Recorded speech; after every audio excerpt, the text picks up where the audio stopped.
Here it is, the 2023 Chevrolet Colorado, fully redesigned for the 2023 model year.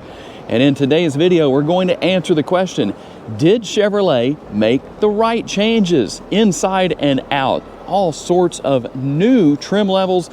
You actually have the Trail Boss and the ZR2, very off-road capable, obviously, and there are multiple chassis setups specific to specific trim levels.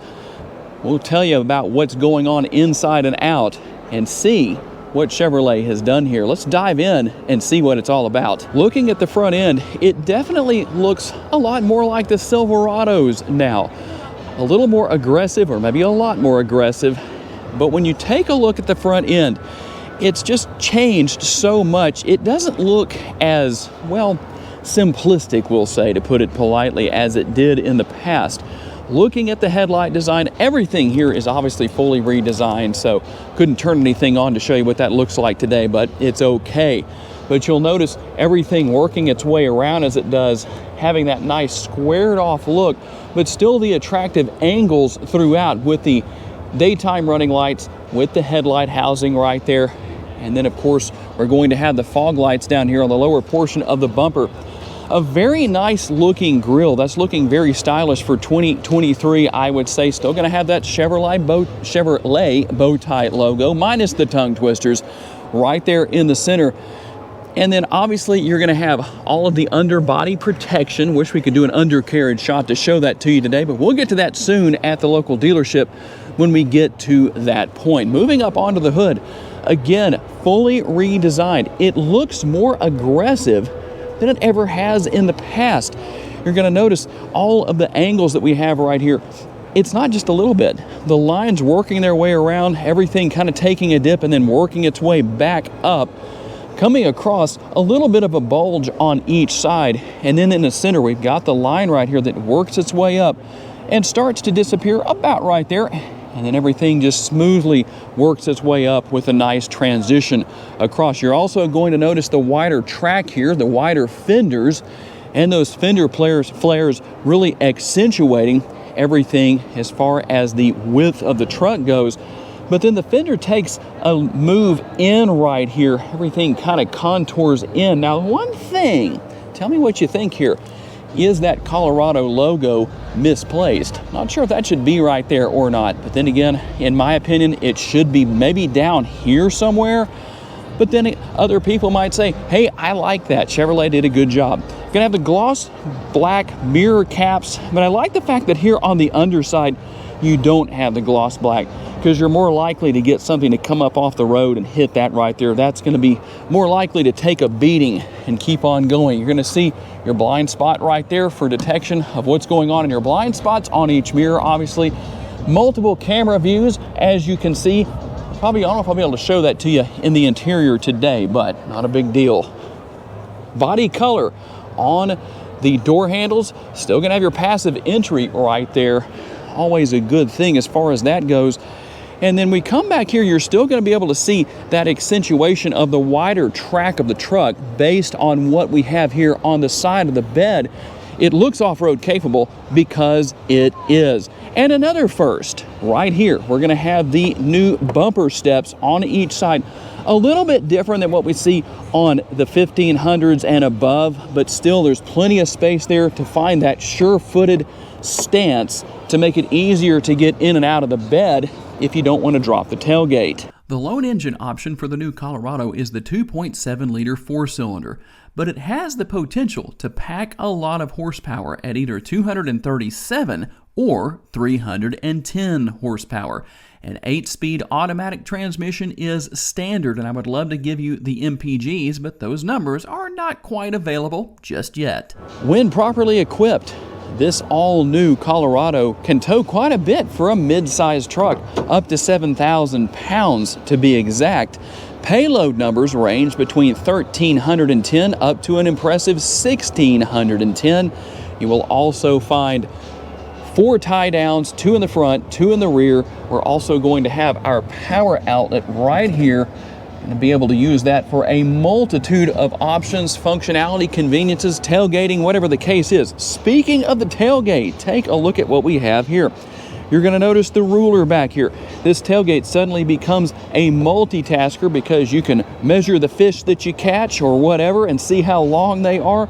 You can measure and cut wood out on the job site. There's a lot of things you can do here, but that's not all. Let's flip these back and then we'll reach over here and open the tailgate storage right here. This actually is possible to use as a cooler. It has a drain plug right here. Let's see if I can get that out one-handed. I'm not sure if I can. It's kind of hard to do, but you might just have to take my word for it. That is a drain plug. This is supposed to be a sealed area so that when you close that, if you close the tailgate, it's not going to leak or anything like that. And there's quite a few accessories that go back here as well. So a very interesting change that Chevrolet has made where the tailgate is concerned. Still going to have plenty of lighting for the bed with the cab light right there is going to shine brightly into the cab or into the bed of the truck. Ultimately, a very usable area. And from a passenger's perspective, what can you expect to find? Well, we're going to find the door bin right here, a nice large bottle of water, Mountain Dew, Dr. Pepper, whatever you like to drink right there. We're going to have the nice red contrast stitching with the jet black interior and a comfortable armrest here. Always tell people don't push down like that necessarily because that might make it feel like it's harder than it is. That is a fairly comfortable armrest once you put your arm up there. And let's hop inside real quick. In fact, before we do that, let me see if I can pull this back. Kind of hard to do one-handed. You do have under-seat storage right here. Just take my word for it. We'll be able to show it to you. Here with the Z71 package, you're going to find the nice interior jet black accented by the red. Not only the contrast stitching, but everything else that we have here as well. Seat pockets on the rear. And let's see what we have space-wise. We're going to hop in here, close the door, and depending on where the front seat is located, I am comfortable back here. Let's take a look at the head space that I have. 5'10". I do have a little bit of space above my head. But if I was taller than that, well, might be a little bit of a different story. And I know it's kind of hard to see in here. Let's see if we can let a little more light in. Unfortunately, that's not going to help much. But what we do have down here, our dual air conditioning vents and a couple of USB ports. I always wish that these car makers, truck makers, anybody would go ahead and put in the third USB port. That would help. And I know you probably can't see it, but there's also a power outlet down here as well. I've got the cover right there that goes over that, but you have another power outlet here in the rear seat area to help out with powering whatever it needs to be powered. And then let's see if I can pull down this armrest. There we go. The armrest with the cup holders built in. And one thing I guess I am a little curious about, why no panoramic sunroof? I know a lot of people like that. Some people don't want a sunroof at all. So depending on your situation, if you do go with the sunroof, it's just going to be the conventional size right here. For me personally, I don't think that's a big deal. I really would rather not have a sunroof, but that's my personal opinion. Tell me what your thoughts are down in the comments section on that subject. And if you have a door bin specific passenger, they need to call the front door or front seat because they have the larger door bin right here. A little bit of storage in the upper door bin area right here, and then a nice large area again for those bottles of whatever everybody likes to drink. We're going to have the contrast stitching right here. Again, a very nice look. Now you will have the manually adjustable but fully adjustable passenger seat. And let's hop inside and get our first real look at the changes to the dash area. You're going to notice the change here with the air conditioning vents. You have the gloss black surround that works its way over towards the nice large touch screen right here. That touch screen, yes, it does have Google integration, so you can use voice commands for everything. Unfortunately, I can't really show that to you today because I don't have the remote. But I promise we'll get one at Red River Chevrolet in the near future, and I will be able to show that to you in great detail. Also, your climate control, everything adjusted right here as far as that goes. And then all of your one-touch buttons here. Also going to have your wireless charging pad, a little bit more in the way of connectivity. And the shifter right here. No push-button shifters for those who don't like that. That's always a good thing. And then you can see what you have here as far as selections go. Power parking brake, and then the cup holders right there. I do like the fact that while you may not have as long of a console here, it's long enough to be used as an armrest by the driver and the passenger, and also the lid for the console that gives quite a bit of storage space in there for at least being a mid-sized truck. Obviously, you're going to have your controls for the sunroof up here, opening and closing, sliding, all that good stuff. It's all there. And what about the visor? The vanity mirrors are here. Hi, everybody. You're going to have the lights on each side. And let's see how far back that goes to help keep the sun from being an issue. It goes back far enough to where it really shouldn't be a problem for most people, unless the passenger is so tall they have the seat too far back. Might get a little bit of sunlight coming in through this area. But I like the fact that that is adjustable where that is concerned. And looking in through the driver's side door, take a look. Obviously, everything will pretty much be the same over here for the most part. You will have seat memory, a couple of different settings there for the drivers.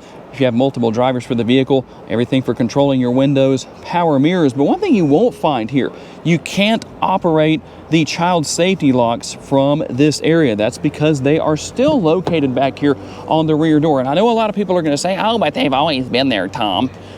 Well, you know, yes, the child safety locks themselves had, but you haven't always activated them on the rear door on all vehicles. But you do here when it's in the up position, that means it's inactive. When it's in the down position like that, it is active. So make sure you know where that is, especially on at least one door. If you're going to hop into the back seat and check out your brand new Colorado and there's nobody around to help you get out if you get stuck back there.